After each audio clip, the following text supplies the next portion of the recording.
Me now to discuss whether a Trump-less debate will have an impact on the first primary debate is pollster and communications strategist Frank Luntz. So, Frank, a debate without Trump in the Republican primary is something that is not unfamiliar to a lot of people. But how do you think it's going to affect the approach of the other candidates on that stage, and even just the tone of it all, the vibe of that stage?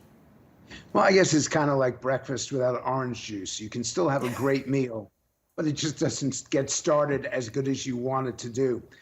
Make no mistake, this debate matters. Millions, I think you're going to have as many as 20 million people watching this debate. It's as significant as the first debate in 2016. The first appearance of Donald Trump actually is back in 2015. And everyone's tuning in because they want to hear what the candidates have to say. They want to see how they relate to each other. They don't want the negative. So it's going to be fascinating for those candidates that are critical of Trump, how they take him on, but without alienating his vote. Because in the end, it's not the criticism of Donald Trump that matters. It's pulling Trump's voters over to them because his lead is so significant. And we've never seen a primary election with someone with a lead this big who in the end is defeated in the pursuit of the nomination. Yeah, I mean, it would actually be historic if at this point Trump did not become the nominee. So on the debate stage, the next highest polling candidate would be Ron DeSantis. And on the campaign trail, you're seeing all these candidates trying to break through. This morning, Chris Christie actually, aimed his firepower on DeSantis over the issue of January 6th. Take a listen.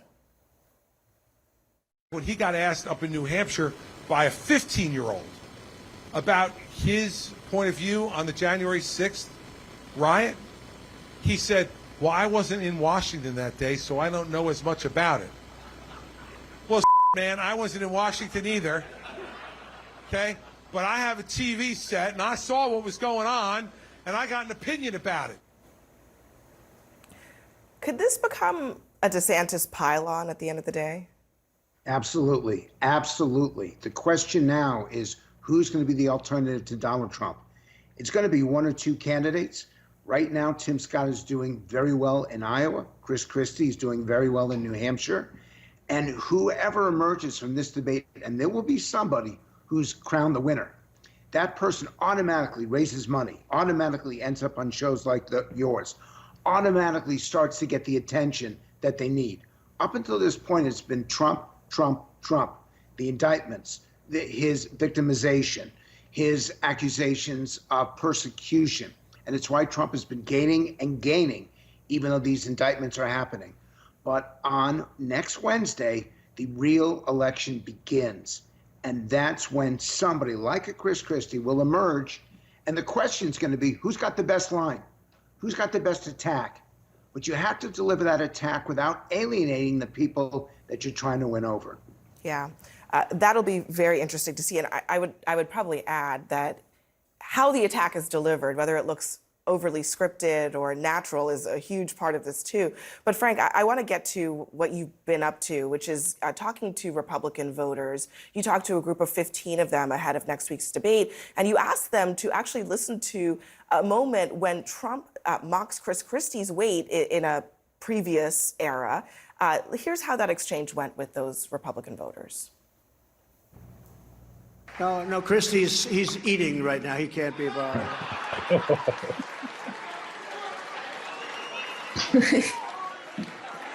Sir, please do not call him a fat pig. It disgusts me because there's no need for it. I don't really want to see a candidate try their hand at stand-up comedy. I'd rather go see a comedian of my own choice. I don't like his humor. I don't really have anything flattering to say about Donald Trump, aside from his policies. I like him because he always speaks the truth. And just because people don't like the way he says it, everybody's so sensitive in the U.S. He's speaking his mind, and that's one of the problems with a lot of the other candidates is that they're too, in some ways, they're too guarded.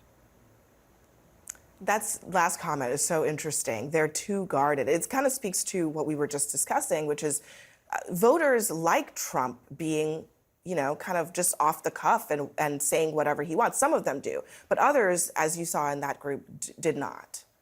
Well, let's be clear. Republicans like this approach. Independents and Democrats don't. What gets Donald Trump towards that nomination is exactly what hurts him in the summer, in the fall, as you enter into the general election. And frankly, and I've not heard enough of it yet, I think there's going to be a case. I think one of the big issues is whether Donald Trump can beat Joe Biden, because Republicans desperately want to get back to White House, and electability is going to matter to them. Trump as a person is very controversial, but among Republicans, Trump's policies are very much supported.